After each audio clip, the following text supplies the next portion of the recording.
Hey guys, welcome back to my channel. Thank you so much for joining me. If today's your first time, thank you for joining me today. My name is Jemima and today we are going to make waakye, also known as rice and peas. So with this waakye recipe, I have here some waakye leaves which you can find at the African store or from Ghana. And here's some salt. And this salt, you have to use the salt you want to taste. And I have some black eyed beans, and with this one you can use any beans of your choice. I have here some baking soda. I like baking soda because it really brings out the color in the beans. And here's some rice. This is about 6 cups of rice.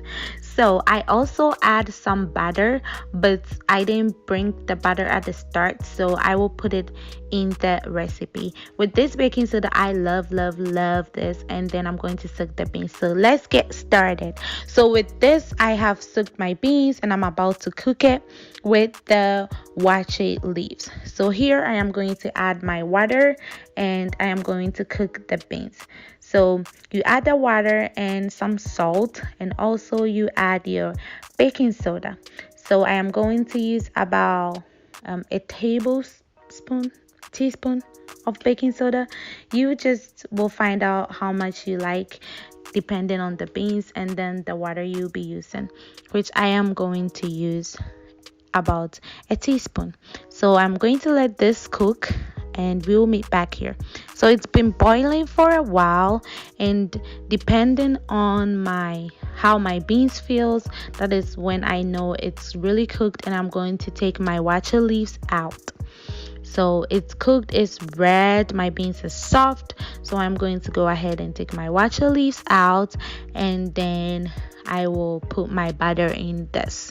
So stay tuned.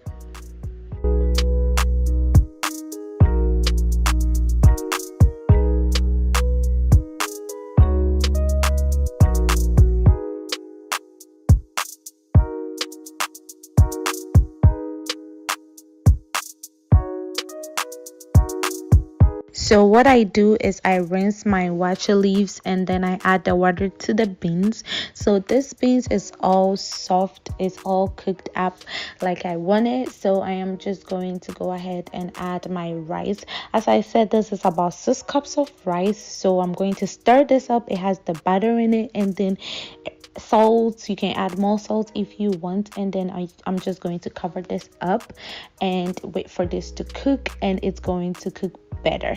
I like how this waakye turned out. It's so good, it smelled so good, it tasted so good. The waakye leaves, the butter and everything, I really liked it. I hope you try this recipe and let me know down in the comment below how you like it. I like the baking soda. I like baking soda more than baking powder because baking soda tends to bring the color more than baking powder. So I am going to leave a link up above for this delicious stew, which I know you will try this. I really like this because you can eat it with kenkey, with waakye, with rice, with everything you can think of. So I'm going to leave the link up above. Thank you guys so much for watching me today. If today is your first time, don't forget to hit the subscribe button, like this video if you like it, leave a comment down below, let me know what you like to watch and I'll be happy to bring it to you. Thank you so much guys for joining me. It means a lot to me. Thank you. Bye.